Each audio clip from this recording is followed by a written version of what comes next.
What is time? Everything that happens in the universe can be characterized as an oscillation process, both on the microcosm and macrocosm levels. The orbital revolution of electrons around a nucleus, the revolution of the Moon around the Earth, and the Earth and the planets around the Sun, the galactic rotation. Similarly, everything in a human life is subject to a certain pulse, tempo, or pace of living, and can be described as an oscillation process. Time is a correlation of frequencies of the oscillation processes, one of which is taken for a reference pattern. Since too many things in a human life are subject to the solar pulse, the period of revolution of the Earth around the Sun, a year, and the rotation period of the Earth, a day, were taken for a reference time.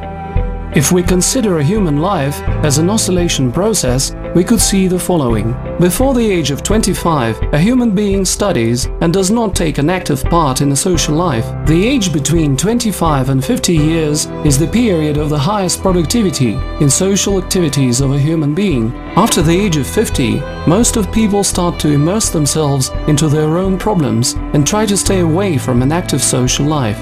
Therefore, the most significant period of a human life in terms of social activity is the period of about 25 years.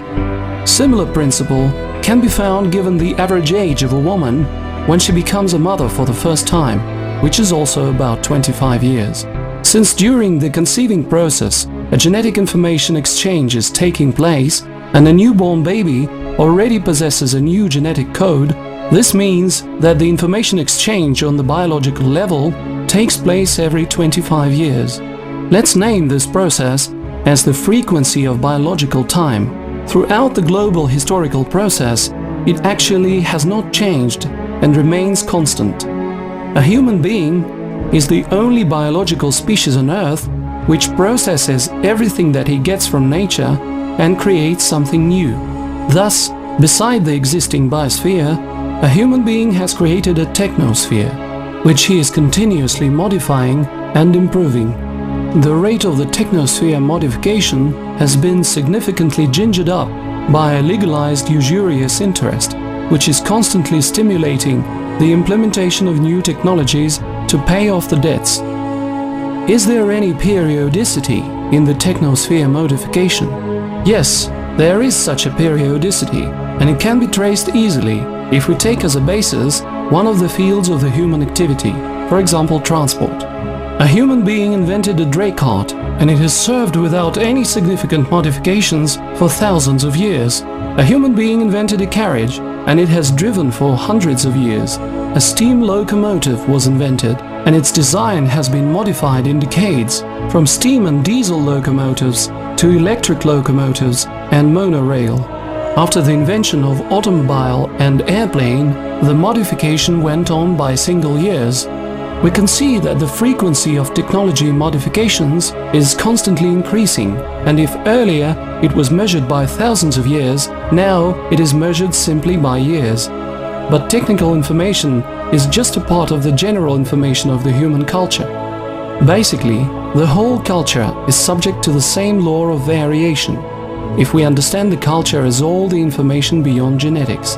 So let's name this frequency of information updating beyond the genetic level as the frequency of social time. The correlation of the biological time and the social time frequencies and their interrelation in the global historical process was named the law of time. Let's see how these frequencies are correlated.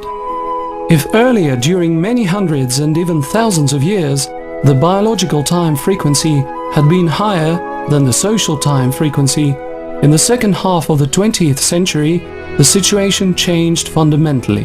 Now the social time frequency is higher than the biological time frequency. In the first half of the 20th century, when the biological time and the social time frequencies concurred, an event which in engineering is called resonance took place in the life of mankind. The event of resonance. Any system, even the one being in quiescence, has its own oscillation frequency. If a disturbing force having the frequency close or equal to the oscillation frequency of the system is applied to it, this will generate resonance. In other words, a dramatic increase in the oscillation range. The events of resonance may cause irreversible destructions in various mechanical systems. For example, an incorrectly designed bridge. Thus, the Egyptian bridge crashed down in St. Petersburg in 1905 while a cavalry squadron was moving along it, and the Tacoma Narrows Bridge collapsed in the USA in 1940. The mankind managed to pass through this period of time and survive because this period was insignificant in terms of its duration relative to the whole historical process, and the population of our planet has not reached the critical mass by that time, though the world had been shaken by a number of wars and revolutions. This period is named the Revelation or Apocalypse in the Bible. Currently, numerous changes in the information status of the society take place in the world during the life period of an individual human being and the life of a generation. The attitude of people to what is going on around them also changes. Therefore, the logic of social behavior of people has changed after the second half of the 20th century. In the period of time preceding the change of the logic of the social behavior, a human being came into the world, received some information, and that information has remained unshakable until the moment the human being left the world. The one who was initiated into some secret or sacred knowledge at the beginning of life could prosper until the end of his life due to monopoly of this knowledge. The one who did not get such initiation had to work hard, for example, digging the ground. Now the time of initiations is over. They have lost any sense as a result of the increasing social time frequency. The rate of the technological development can be illustrated by the information provided by Cisco chief futurist Dave Evans. Today we know 5% of what we will know in 50 years. In other words, in 50 years, 95% of what we will know will have been discovered in the past 50 years. The world's data will increase sixfold in each of the next 2 years, while corporate data will grow 50-fold. Within 2 years, information on the internet will double every 11 hours. By 2015, the mankind will create information content equivalent to 92.5 million libraries of Congress in 1 year. Under the social behavior logic that has changed, a human being either learns and masters new knowledge continuously, reviews and revises his stereotypes, or moves to the dump of history. To be adapted to a rapidly changing world, a human being must be able to learn and master new knowledge continuously during all his life, and for this he must be able to learn by himself. A method for conceiving and mastering new knowledge must be developed.